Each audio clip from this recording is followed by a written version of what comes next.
Hello everybody and welcome back to this video. We finally got a response from Kandi Technologies on the accusations from Hindenburg, and so far the response is quite positive. The chairman, the CEO, issued a shareholder letter today, and we are just going to run through some of the main points of the response, what we think is good, what we think is less good, and we're going to touch upon some of the positive sides and concerns and what our recommendation is going to be. So stay tuned in this video.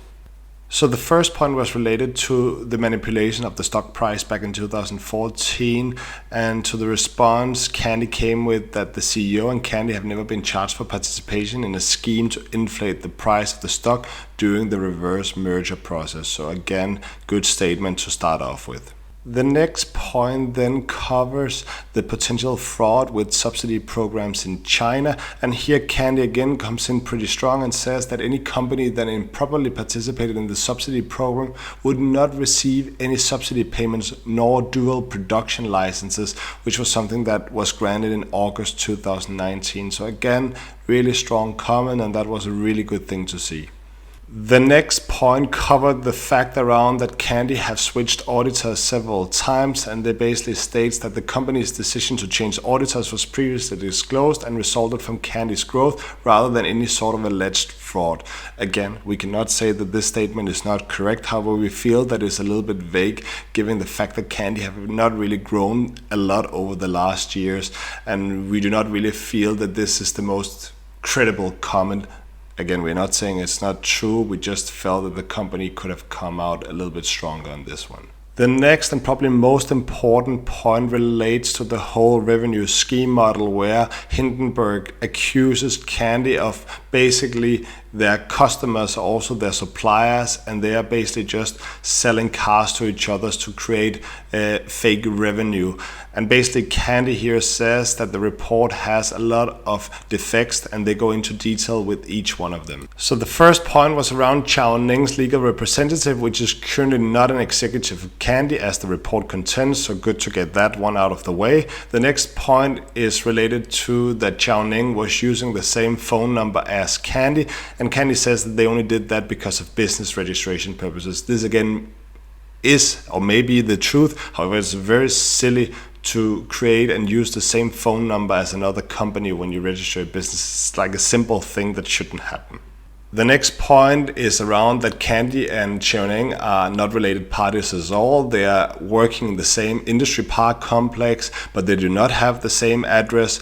Xiaoming is providing maintenance services for the Kandi vehicles at the location, and the Kandi sign that it has outside just refers to the fact that that is the one that is doing the maintenance of Kandi vehicles, and they are not a Kandi company. The next point is related to Massimo Motorsports and the owner David Shan, where Hindenburg says that they are undisclosed related parties of Kandi.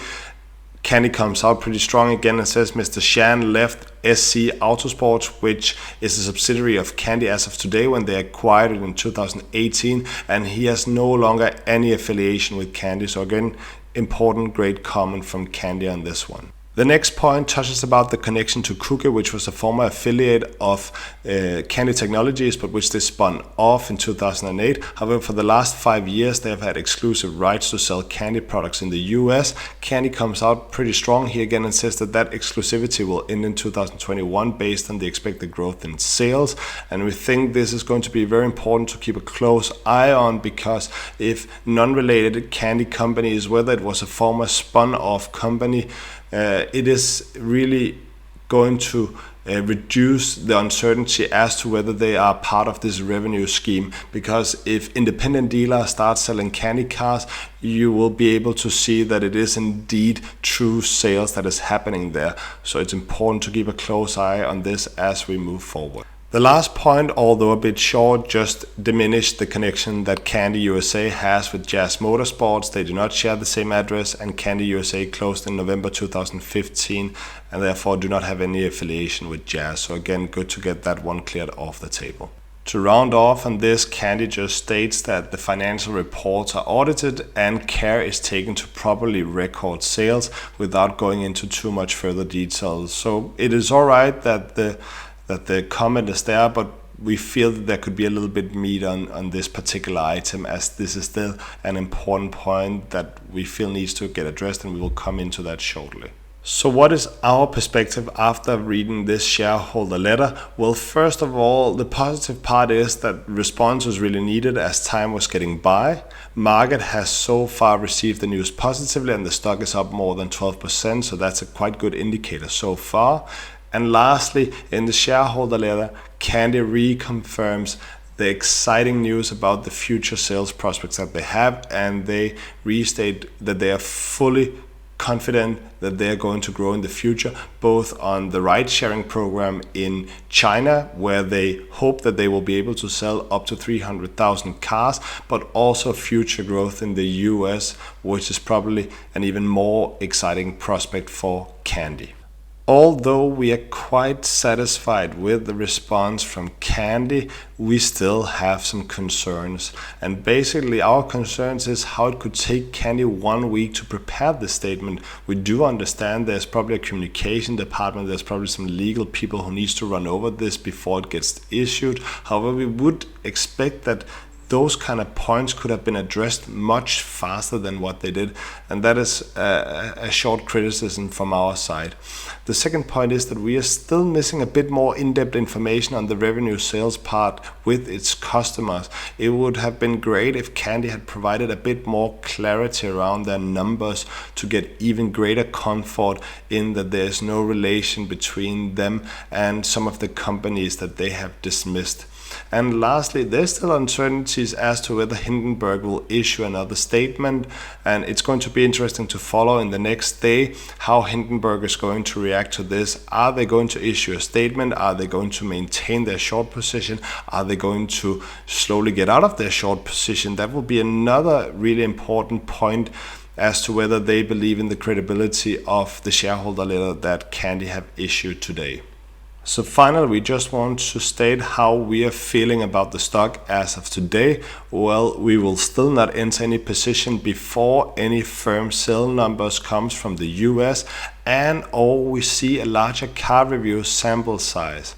Again, we need to see some firm numbers that they will be able to sell their cars over the next year, and we need to be able to see more reviews from independent people stating that they are very happy with the cars that Kandi have delivered.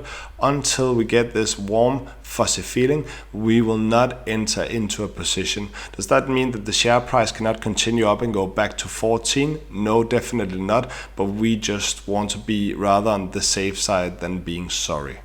This was all we had for today. We really hope you enjoyed this video. We will try to follow the case closely and keep you updated with any news that will come in the next days or weeks. Please subscribe for future content. Please give us a like. It really helps with the algorithm. And please give us a comment. We always appreciate your input and your point of view, because you often have something that we have missed. Finally, we just wanted to touch upon the elephant here on the channel, which is naturally all the nice, delicious comments regarding the Arnold voice. Well, really happy to see them. So let's just round off this video by saying hasta la vista, baby. See you next time. Bye.